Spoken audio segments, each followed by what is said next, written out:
파이팅!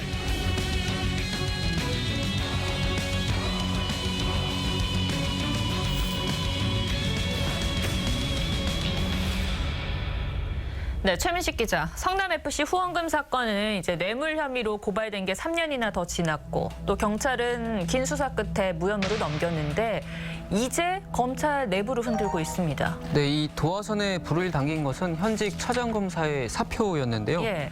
이 사건의 수사 지휘를 맡았던 박하영 차장검사가 검찰 내부방에 더 근무할 수 있는 방법을 찾아보려고 노력해봤지만 방법이 없었다. 사실상 검찰의 수사 지휘가 부당하다고 판단해서 사표를 내던졌다고 보고 있습니다. 사표를 냈다고 하는 그 차장과 또 지청장 사이에 견해 차이가 있었던 듯합니다. 자, 그럼 이제 논란의 중심인 성남FC 수사 자체에 한번 집중을 해보도록 하겠습니다.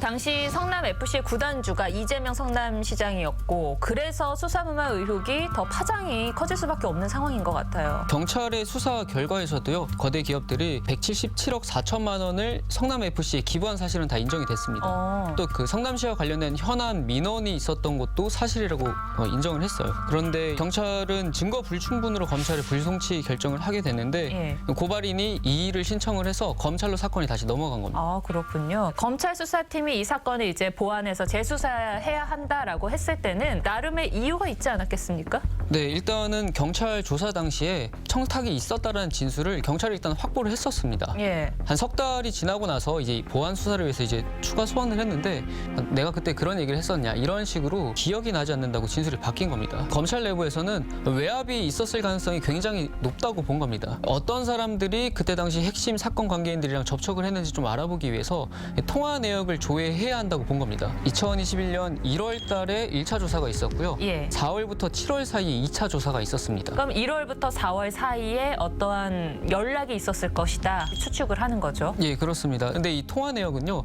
통신사에서 딱 1년까지밖에 갖고 있지 않거든요. 얼마 안 남았네요. 그렇죠. 이 통화 내역을 확보를 해야 한다고 수사팀은 꾸준히 주장을 했는데 이것도 제대로 받아들여지지 않은 걸로 파악이 됐고요. 현직 검사가 사표를 낸 것 또한 몇 달만 지나면 이 사건의 실체적 진실을 밝힐 수가 없게 되기 때문에 좀 위험을 무릅쓰고 사표까지 낸 걸로 알고 있습니다.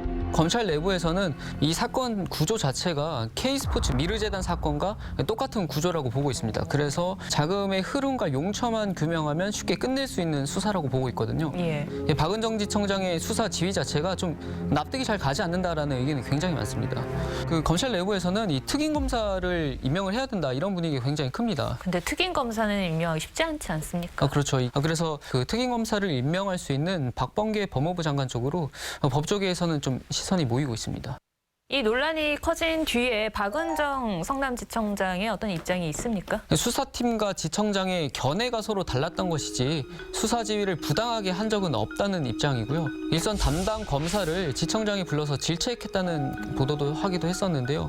질책한 사실은 전혀 없고 단지 그 검사랑 의견을 교환한 것이라고 해명을 했습니다. 자, 그럼 마지막으로 성남FC 후원금 의혹과 검찰의 수사무마 의혹 한 줄톡으로 정리를 해보겠습니다. 네, 사표의 무게로 정리를 하겠습니다. 아, 왜죠? 현직 차장검사가 자신의 직을 내던지면서까지 전하고 싶었던 메시지가 결코 작지는 않다고 생각합니다. 그만큼 현재 성남지청의 분위기가 심상치 않다는 걸 시사를 하는 것이고요.